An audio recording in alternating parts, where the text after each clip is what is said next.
Greetings and salutations, everyone. My name is Andrew Kirchhoff, and welcome to my YouTube channel. Today, we're talking about my Week 10 running back rankings for the 2022 fantasy football season. On today's episode, we're covering all topics related to the running back position, beginning with matchups. We'll talk about which defenses thus far this season, on average, have been giving up the most points to opposing running backs in a half PPR scoring format, meeting everyone in the middle, whether you do play in a standard league or a full PPR league, giving ourselves a little bit more perspective as to which running backs we specifically want to play due to matchups, and which we may want to fade because it may not end well as we conclude Week 10.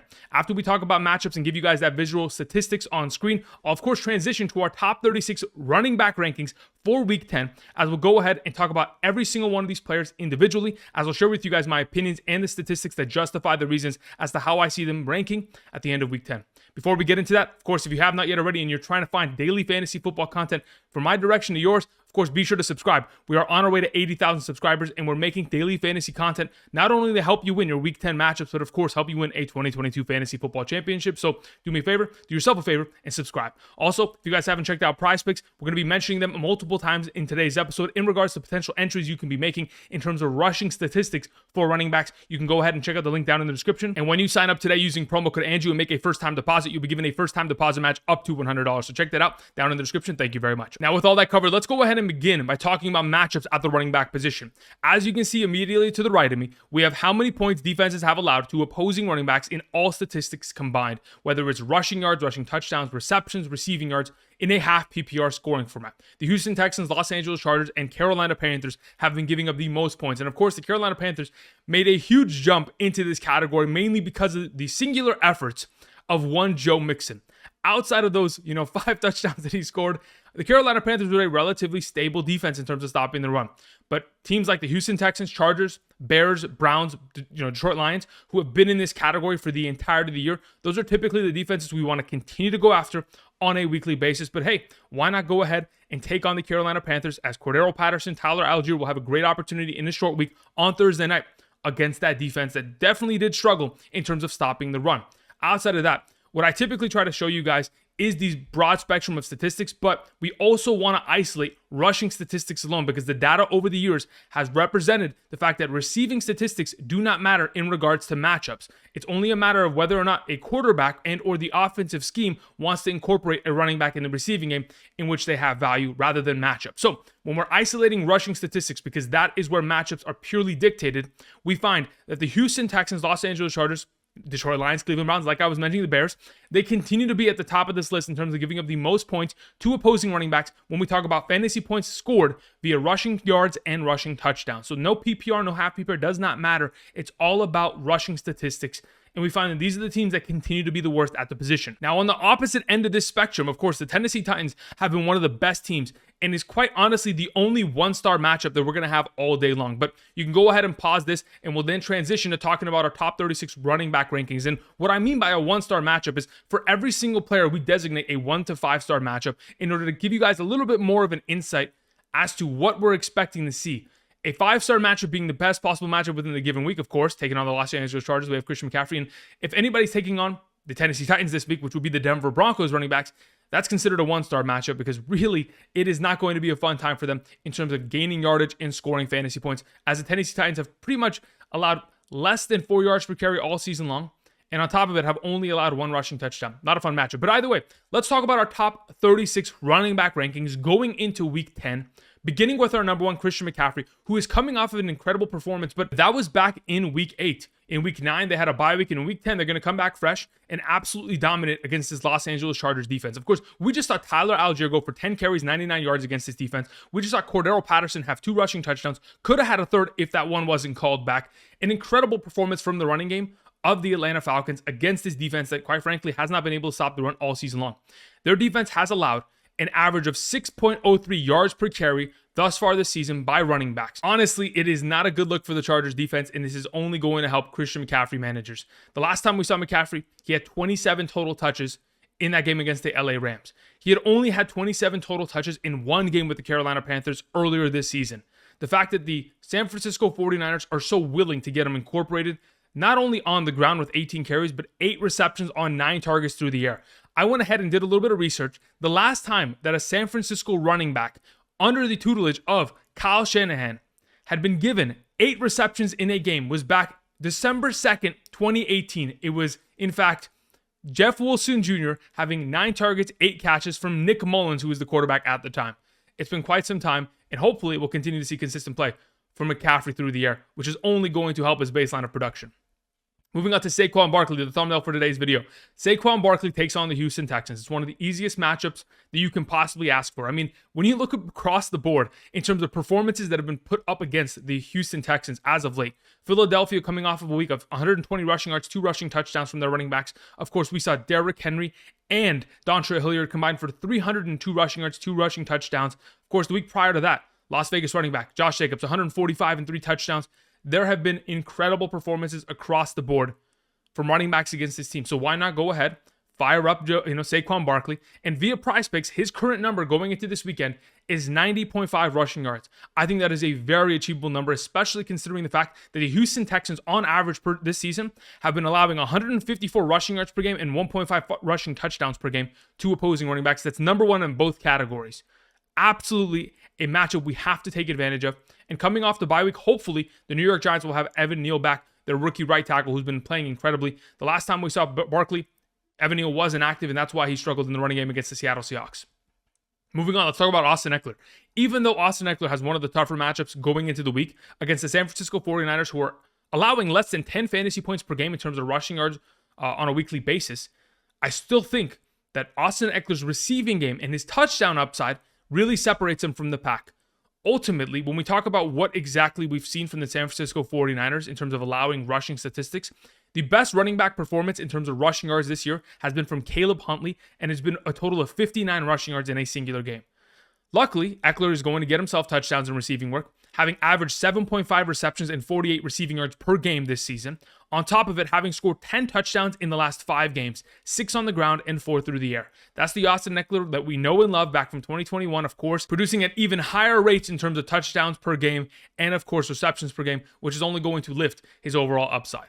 Moving on, let's talk about Derrick Henry taking on the Denver Broncos defense. Denver Broncos are no joke at times, but there are some circumstances where you can take advantage of their defense. In their secondary, it's really difficult to do so, but luckily, the Tennessee Titans aren't really used to throwing the ball, especially as of late with Malik Willis at quarterback, having only completed a handful of passes the other night against the Kansas City Chiefs. Well, that doesn't really matter considering Derrick Henry is playing at an all-time high in terms of his overall production per week. He's able to put up incredible performances and, quite frankly, was able to do so much damage against that Kansas City Chiefs team in the first half. 9 carries for 92 yards, 2 rushing touchdowns, while in the second half, only 8 carries for 23 yards. Really, the offense let him down. The ability to go ahead and utilize play action would have opened up this offense that much more, but without Ryan Tannehill there and without a strong receiving core, it's impossible. Not a single receiver had a reception in that game against the Kansas City Chiefs for the Tennessee Titans. That all being said, we're coming off of 6 consecutive performances in which Derrick Henry has had a total of 100 plus yards in that game, and 5 of them with 100 plus yards in terms of rushing statistics. All in all, Derrick Henry is one of the best backs in the league, and currently his yards after contact per attempt average is 3.98. That's number 4 amongst all running backs in the National Football League with 40 or more rushing attempts, and that is the single highest number that he's had since his 2019 year. Overall, Derrick Henry is playing out of his mind. I don't think he's stopping anytime soon. Moving on, let's talk about Nick Chubb. Nick Chubb takes on the Miami Dolphins. The Miami Dolphins defense has been relatively stout this year, yet they still give up their fair share of points to opposing running backs. I mean, you go back to week 4, Mixon, 15.5 points. Week 5, the New York Jets running backs, Michael Carter and Breece Hall combined for 43 fantasy points against them. We saw Dalvin Cook go for 14.8 against them. And of course, the Detroit Lions backfield 32.9 in week 7. There have been great performances against this defense across the board. And I absolutely believe that Nick Chubb coming off the bye week fresh with his offensive line back and healthy, hopefully Wyatt Teller is going to be available. But even if he's not, this is one of the best run blocking offensive lines in the National Football League. And they have so much depth across the board. They're not going to be able to stop Nick Chubb. He has 7 of his last 8 games consisting of 104 or more total yards. He's obviously leading the running back position in total rushing touchdowns, 10 at the current position in time. Overall, fantastic week for Nick Chubb ahead of him.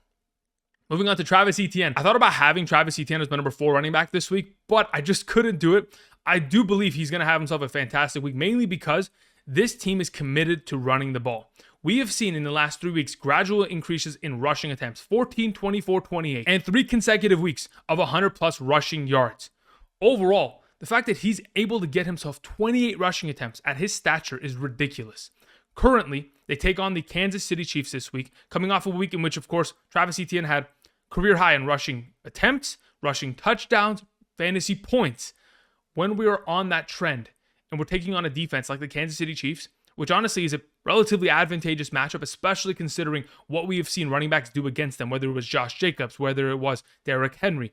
A lot of the teams that have kept it close with the Kansas City Chiefs run the ball consistently, and when they do so, keep the ball out of Patrick Mahomes' hands. And that's exactly what the Jacksonville Jaguars are going to attempt to do. This week, his current number is at 75.5 rushing yards. I very easily believe that he's going to be able to surpass this number. Pick more on that in an upcoming entry. Now, one of the primary reasons I believe he can surpass this number mainly has to do with the fact that on Sunday, against the Las Vegas Raiders, he had 17 rushing attempts of 3 or fewer yards. Yet they allowed him to continue to run the ball and had 11 rushes of 5 or more yards and or a potential touchdown.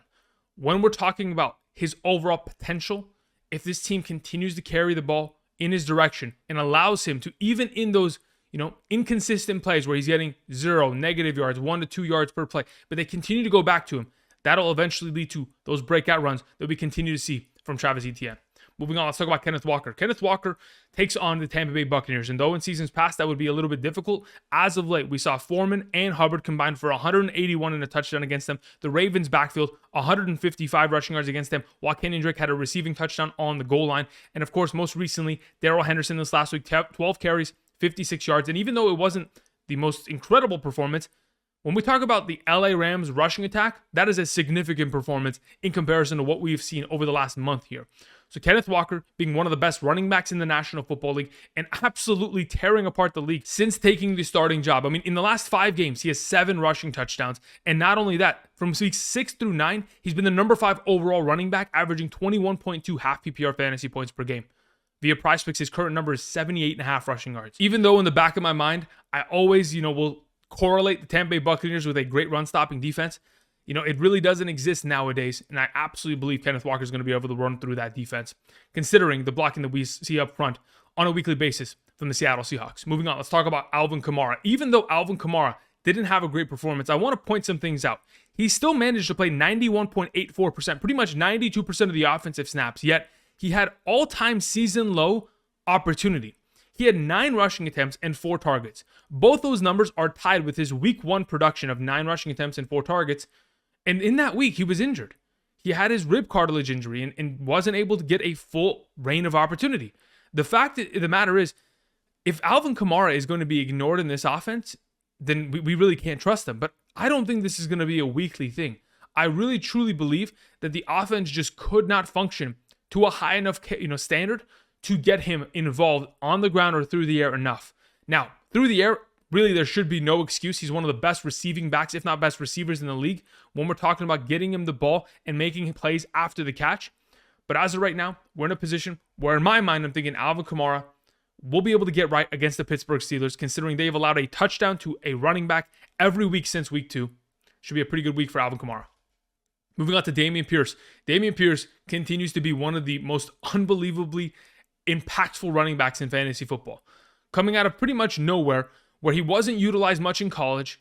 Of course, we addressed him in the offseason as a guy that we wanted to go after, who had already taken the starting job in the preseason, had a little bit of a slow start at the beginning of the 2022 year, but as of late, unbelievable performances. Obviously coming off of a 139 rushing yard game on 27 carries against the Philadelphia Eagles defense with no overall receiving work, but almost the potential of scoring 2 touchdowns in that game. Would have been incredible, but just came short of it. Either way, going forward, takes on the New York Giants. The New York Giants defense, just to give you some perspective, they have allowed 90, 111, 178, 97, 97, 134, 120. Those are the rushing yards they have allowed over the course of this season to opposing running backs as a running back room combined. Since week 3, Pierce has been able to put up 12.6 fantasy points minimum per week and has been able to give over 100 total yards in 5 out of his last 6 games. That's why I believe we're in a position where 77.5 rushing yards is a very achievable number for Dameon Pierce via PrizePicks. All right, moving on. Let's talk about Josh Jacobs taking on the Indianapolis Colts. Of course, the Indianapolis Colts are in a complete, their organization is a mess. And if Jeff Saturday going in there is going to somehow, some way flip the script, I'd be surprised. I think this is going to be a very advantageous matchup for, of course, Josh Jacobs and this offense for Derek Carr, because Derek Carr really has to play well for this team to play well as an entire whole. In the last 2 weeks, they have not had a singular play inside the 20-yard line on the opposing side of the field. They have not made a singular play in the red zone. And that in itself for the last 2 weeks obviously impacts the overall value of Josh Jacobs, not being able to get himself that rushing touchdown upside that we easily saw for that 3-week stretch. Hopefully against the Indianapolis Colts, an offense that won't be able to play well, especially considering who's calling plays for them, in a position where I absolutely believe Josh Jacobs can show up and show out. Last time he took on Indianapolis late in the 2021 year, put up 16 fantasy points. I'm hoping for similar numbers. Let's move on to Dalvin Cook. Dalvin Cook had himself a relatively quiet week, but luckily late in the game, was able to score himself a receiving touchdown. And in the last 2 consecutive weeks, 6 targets. I mean, if you're going to continue to get yourself utilization, not only on the ground, at a rate of which 16 or plus, rushing attempts per game, not only that, but get yourself targets, even though they're not always leading to success, just the volume of it is going to be that much more impactful in the long run.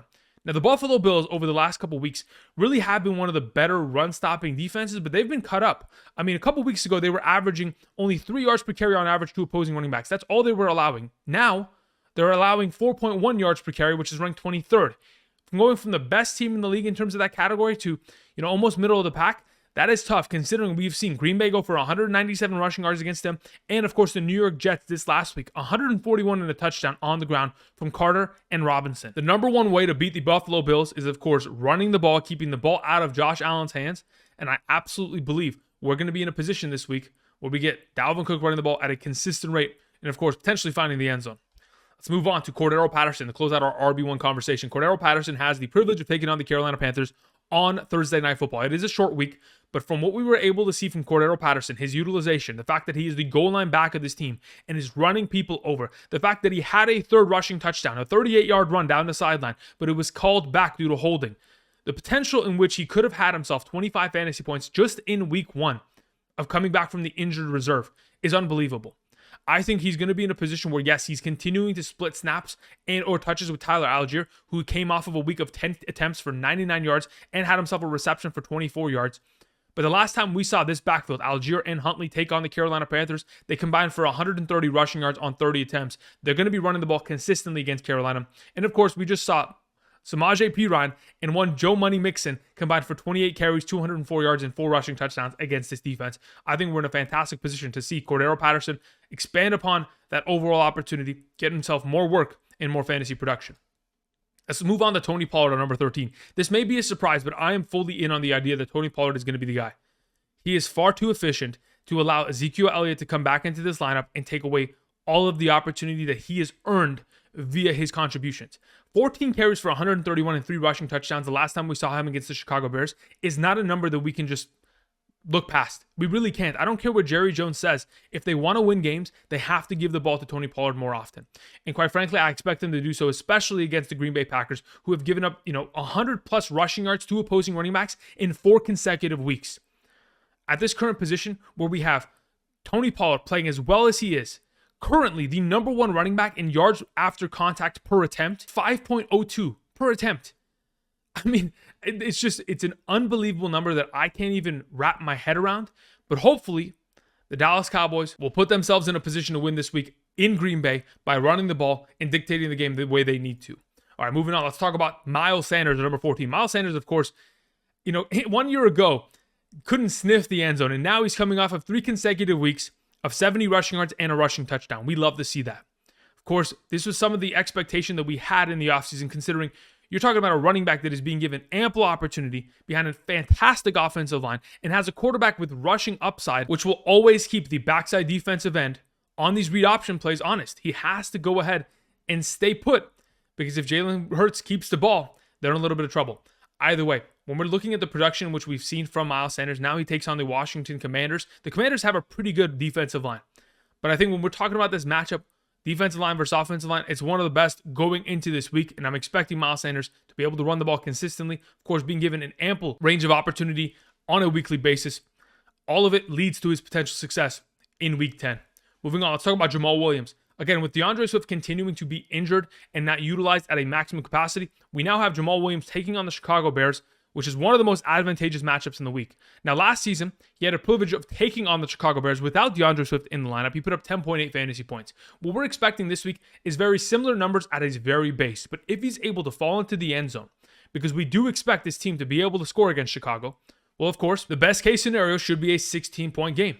And even though we're not guaranteeing that, and that's why I have him at number 15, because his base floor is that 10-point range, we have to take into account this last weekend, when he took on the Green Bay Packers defense, he had a rushing attempt on the 1-yard line.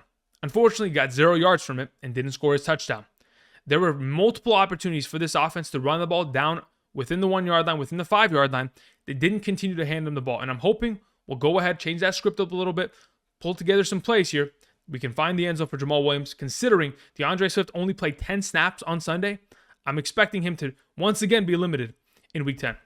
Let's talk about D'Onta Foreman. Of course, last time we saw him have a great performance was against the Atlanta Falcons in Week 8. Had himself 26 attempts for 118 yards and 3 rushing touchdowns. A 31 fantasy point performance. One of the most surprising performances of the week. If, in fact, we do get an opportunity going into this upcoming Thursday in which Chuba Hubbard is not active, and the fact that D'Onta Foreman, quite frankly, didn't see that many touches in the game, only played 42% of the offensive snaps, and only touched the ball 9 times, he's relatively healthy in comparison. So going into Thursday night, if they automatically get to running the ball, we could see another big week here from D'Onta Foreman if Chuba Hubbard is out. Moving on, let's talk about David Montgomery. David Montgomery has one of the best matchups of the week, taking on Detroit. And even though the last 2 teams that have taken on the Detroit Lions, of course, Miami Dolphins and Raheem Mostert, and of course the Packers with A.J. Dillon and Aaron Jones, even though they weren't able to take advantage of the matchup, this doesn't mean that David Montgomery is not capable of doing so. David Montgomery is going up against a defense that is giving up 5.03 yards per carry on average this season. That's the 4th highest in the National Football League amongst all defenses. And though Justin Fields is certainly impacting the overall rushing yards of this backfield on a weekly basis, considering Justin Fields currently has 60 rushing yards per game in the last 4 weeks minimum, a lot of those yardages are coming from scrambles. I absolutely believe that this team is going to run the ball, and if they mount a lead, which they should, considering how much talent they have on offense, they're going to be in a position where they can run the ball late and, of course, find a lot of success with not only David Montgomery, but Khalil Herbert. The combination of the two should be able to break out some runs and find fantasy value. Moving on, let's talk about Leonard Fournette. Leonard Fournette has verbalized his frustration in terms of his utilization as of late. But quite frankly, when you're getting 9 carries for 19 yards on a Sunday against the LA Rams for a 2.11 yard per carry average, you should be frustrated about your performance in general. Over the course of the last 3 weeks, we have seen Leonard Fournette only get a total of 36 touches in comparison to Rachaad White's 25 touches. The fact that in the last 3 weeks combined, Leonard Fournette has only had a total of 25.4 half PPR fantasy points. The fact that he's not getting himself a lot of utilization in the rushing game and or receiving game is very alarming. And if in fact we're going to see the momentum of Rachaad White continue to build, we could end up seeing Old Man Lenny take a little bit of a step back in this offense. And though he's playing about 62% of the snaps like he did on Sunday against the Rams, it does not mean that he's getting much opportunity. He could be pass blocking in a lot of those scenarios and or just being a check down option, which Brady is not looking for as often as we'd like. I am definitely concerned about his potential going forward, and that is why I have him ranked as low as I currently do, going against Seattle in Munich.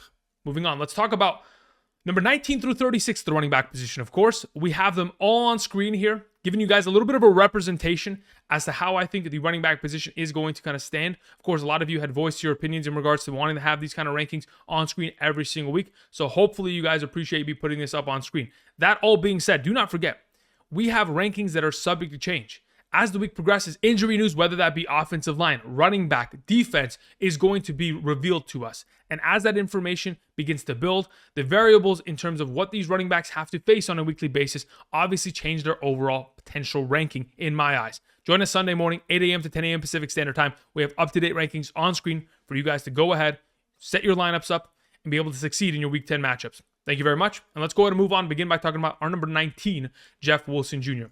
I believe that Jeff Wilson Jr. has done it already. I think he's already supplanted Raheem Mostert. And though they were utilized in every other series, they would switch off between the two, I think Jeff Wilson's efficiency, his burst, his speed, it is apparent. It is visually apparent on screen when I'm watching these games back that he's just a better running back in his backfield at this current moment in time. There's a reason why he outsnapped Raheem Mostert 28-26 and got himself a lot of utilization, not only on the ground, but through the air. Being able to get more opportunities than Raheem Mostert this last week, that's all I need to hear. And the fact that they went after him, the fact that he knows this offense already, whether it is the different play calls, the different audibles, everything is going to be in the same sort of, speech in which Kyle Shanahan used, because Mike McDaniel is a, former offensive coordinator of that organization. This is a smooth transition, and hopefully going against one of the best matchups of the week, Jeff Wilson Jr. is able to take advantage of it along with Raheem Mostert. Let's move on to James Conner. James Conner had himself a lot of utilization through the air, which was quite surprising. Eno Benjamin was a non-factor in that game, but yet James Conner, 7 attempts, 45 yards, pretty good game in terms of on the ground. 5 total receptions on 5 targets, 19 receiving yards. In the last 2 games that he's played against the LA Rams during the regular season, he's put up 19.6 and 29 fantasy points. Of course, that was last year when he was on a touchdown streak. But quite frankly, the fact that we saw him come off the injured reserve from his rib injury, play 72% of the offensive snaps, see Eno Benjamin be a non-factor, and the fact that Cliff Kingsbury has had great game plans against the LA Rams in seasons past, I believe that the running game is certainly going to be utilized. And of course, James Conner should find some success this week in the matchup. Moving on to Najee Harris at number 21. I didn't expect Najee Harris to be this high, but considering the New Orleans Saints quite literally cannot stop the run, it absolutely convinces me to play Najee Harris as a top 24 capacity. Of course, Kenyon Drake's performance last night of 93 yards and 2 touchdowns convinced me one way or the other. Of course, Jacobs recently going for a 4.3 yards per carry average against that defense. Eno Benjamin, 12 carries, 92 yards and a touchdown in that Thursday night game against them. Kenneth Walker came into the game against the New Orleans Saints many weeks ago when Rashad Penny went down with an injury and broke off a huge 69-yard rushing touchdown. This defense cannot stop the run. It is apparent. And quite frankly, when we're talking about an offense that needs to get back to running the ball, I expect the Pittsburgh Steelers to be able to accomplish that. And his prize pick number of 43.5 rushing yards, quite frankly, isn't enough considering he's already averaging about 45 rushing yards per game this season. That number should be able to be very easily surpassed this week. Moving on to Aaron Jones. We're not 100% certain as to what the ankle injury kind of holds for us in the future. If, in fact, he does get himself a full week of practice, fantastic. He'll move up my rankings list. But if he's going to be limited to any sort of capacity, and they're still going to allow him to play when being limited with the ankle injury, I expect very little utilization in comparison to what we typically see from a healthy Aaron Jones at a max capacity. So at this current moment in time, I'm going to be a little bit cautious with him. I'm going to keep him at the lower end RB2 conversation with the potential that if he gets a full week of practice and that ankle isn't as bad as we expected, similar to what we dealt with Cooper Kupp last week, he should be in a fantastic position to succeed against his defense. Moving on to Ezekiel Elliott. Speaking of the other side of that coin, the Dallas Cowboys running back is going to be in a 2-back offense. Even when Tony Pollard was the lone back of this offense and Ezekiel Elliott was out in week 8, we still saw other running backs get themselves opportunity in this backfield. So we do expect there to be a 2-back offense and potentially Ezekiel Elliott to command a majority of the opportunity in terms of third down pass blocking situations and or goal line operations in which they have to go ahead and punch it in with the bigger back between the two. I'm expecting Ezekiel Elliott to still have value within this offense, but as of right now, should be a fantastic option. Moving on, let's talk about Darrell Henderson taking on the Arizona Cardinals. Darrell Henderson, from my perspective, pretty much solidified himself as the RB1 of this team. The fact that Cam Akers cannot move, the fact that Ronnie Rivers didn't get a single opportunity in his backfield, and Malcolm Brown, yes, he's getting himself a couple touches here and there, but it's Malcolm Brown. We can clearly see that it's Darrell Henderson that is going to lead this backfield going forward. And the Arizona Cardinals are a matchup which, in my eyes, he could very easily have himself a relatively advantageous game, fall into the end zone, and have a pretty good week, similar to how we saw the Los Angeles Rams take on the Arizona Cardinals earlier this season. Moving on, let's talk about Allgeier taking on the Carolina Panthers. Tyler Allgeier's in a position where, of course, he's going to play second fiddle to Cordarrelle Patterson, but it doesn't mean he's not going to have ample opportunity. He's still coming off of a week in which he had 10 carries and was hyper efficient with said carries, 9.9 yards per carry. Had himself a reception for 24 yards, and the fact that he's continuing on a consecutive weekly basis, getting himself receiving upside, that is extremely valuable. The last time he took on the Carolina Panthers in week 8, he had 16 fantasy points due to a receiving touchdown. So that receiving work is certainly going to make a big difference at the end of it all. But as of right now, Tyler Allgeier is still a very valuable back going into this week. Let's talk about DeAndre Swift. DeAndre Swift quite literally only played 16.13% of the snaps, 10 out of the 62 snaps that he could have potentially played. Now, don't get me wrong, he could have scored a touchdown. He had 2 carries for 10 yards, a 5-yard per carry average, and he had himself a reception like they always do in the red zone, in which he runs, that like a half diamond towards the middle of the field, and he was short 1 yard of scoring a touchdown. Could have had himself a very easy 12-point fantasy week, just like we saw in week 8, but unfortunately wasn't able to accomplish that. That being said, his lack of opportunity in comparison to week 8, going from 33 snaps to 10, leads me to believe that they're not trusting him and or potentially they can see that he's still injured and dealing with that on a weekly basis. The fact that they haven't just allowed him to rest for more weeks just to get him back healthy is unbelievable to me, and that's why we have to rank him as a high-end RB3. Moving on to Raheem Mostert. Raheem Mostert is in a position that, yes, he may have been supplanted by Jeff Wilson in my mind, but he's still going to get opportunity. They were going every other series, so we're going to see a series, maybe Raheem Mostert starts the game, in which he gets all 3 of the attempts within that given drive, and then the next series is Jeff Wilson Jr. If we're going to split the backfield as such, of course, we're not going to be able to see Raheem Mostert get himself, 15 plus touches for 4 consecutive weeks any longer. Those numbers are far gone in the past, and I think going forward, yes, you still have an opportunity against the Cleveland Browns, which is one of the most advantageous matchups of the week, to break off a huge run. They're giving up 5.02 yards per carry on average. That's the 5th highest amongst all defenses in the league. In this kind of a matchup, all we need is a couple big runs here from Raheem Mostert. Falls into the end zone as the goal line back, could be of value to us. Moving on. Talk about number 28, Kareem Hunt. Kareem Hunt this season, when you go ahead and take his statistics in terms of rushing yards, receptions, and receiving yards, he's averaging about 6.46 fantasy points per game in a half PPR scoring format. Now, he's been able to score 4 touchdowns, 3 on the ground and 1 through the air, which certainly increases his overall value. But when we're looking at his overall base production, if you're going ahead and saying he's not going to score a touchdown this week, what can we expect from him? Well, it's probably 6.5 fantasy points. Now, the anticipation for me is that he's going to fall into the end zone.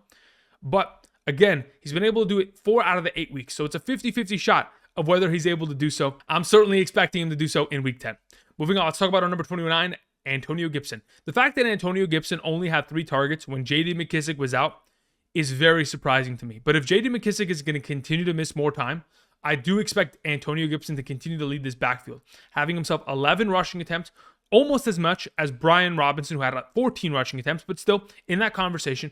But the receiving work has to be there. That upside has to go ahead and carry him, because outside of the rushing game, which he hasn't been quite too efficient in because, this Washington Commanders offensive line has not been great. I think that receiving work is the biggest, deal breaker for him within a given week. That being said, the Washington Commanders, yes, even though their offensive line has had to pluck some pieces and had a huge rotation all season long due to injuries, the Philadelphia Eagles are coming off of a week in which they gave up 139 rushing yards to Dameon Pierce alone. There's a very good opportunity for Antonio Gibson and or Brian Robinson to have themselves a good week here, even though it's a difficult matchup. Moving on, let's talk about Khalil Herbert, our number 30. After a very convincing 4-week stretch of getting himself consistent opportunities, went ahead and went from 16 rushing attempts to 7 all of a sudden.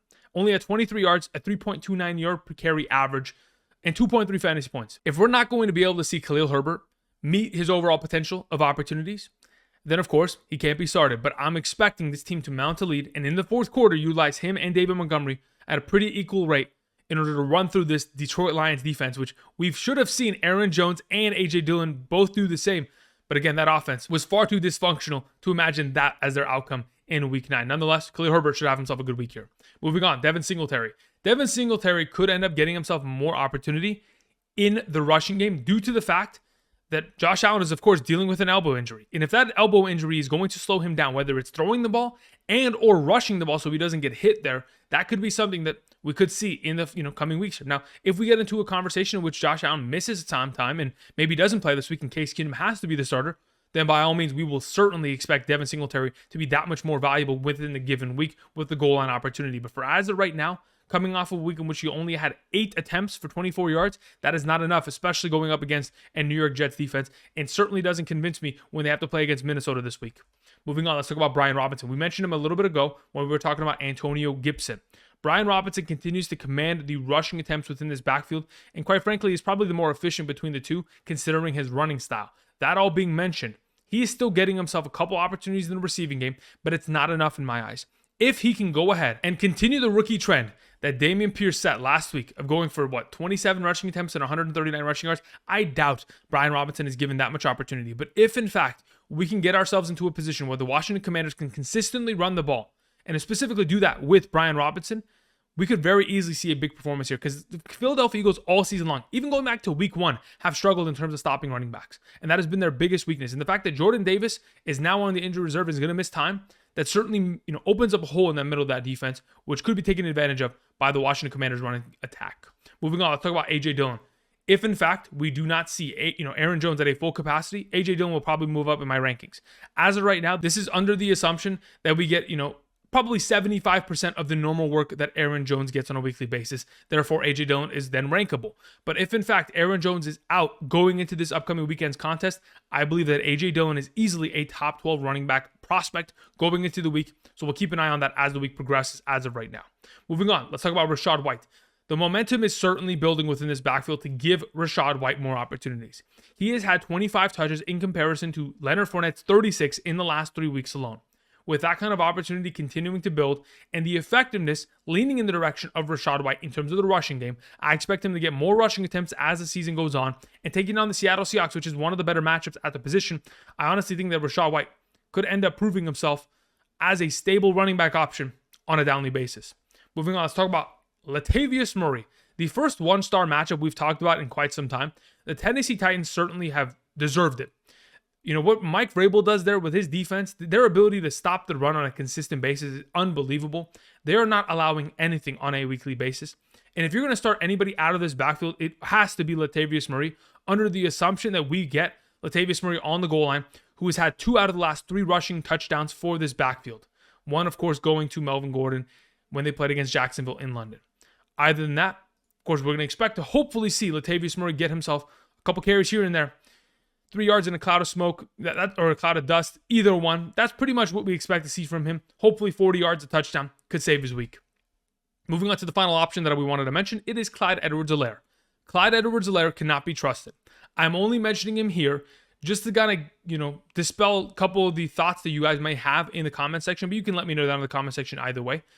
I don't know what to do with this backfield. I don't think any of these 3 options can be trusted. Quite frankly, Jerick McKinnon is the receiving back, while these 2 others, Pacheco and Clyde Edwards, are just not being utilized on the goal line. Mecole Hardman is more of the goal line back than either of these 2 guys. I mean, Mecole Hardman literally had the touchdown catching the ball out of the backfield last week. So that kind of gives you a little bit more of an indication as to where this team is going and their lack of trust within this backfield, which then leaves Clyde Edwards, Isaiah Pacheco, and Jerick McKinnon pretty much out of this top 36 conversation. But I leave him here just to kind of give you guys my thoughts on the matter going into week 10. All right, that's going to cover it for me today. Thank you, everybody, for watching. If you guys haven't checked out PrizePicks, be sure to do so today. Again, there's a link down in the description. When you go ahead and travel there and use promo code Andrew to sign up and make a first-time deposit, you'll be given a first-time deposit match up to $100. So go ahead, try that today. Pick more or less on a given player statistic. Put together some entries, win some money, whether it's the NBA, the NFL. Of course, the baseball season's done, but hey, maybe some of you guys are, UFC fans. You can go ahead and pick significant strikes, takedowns, time fought. There's a lot of stuff there. Check them out down in the description. Outside of that, if you guys have not subscribed there yet already, be sure to subscribe to the channel. We are on our way to, what do we do? I think we surpassed 71,000 recently. We're on our way to 72. Then, of course, to 73, 74. So go ahead, subscribe to the channel. We're making daily fantasy football content for the entirety of the season, all up until week 18 and beyond into the NFL playoffs. So go ahead, join us, subscribe to the channel. And until next time, tomorrow, wide receiver rankings. I appreciate it. I'll see you guys. Peace.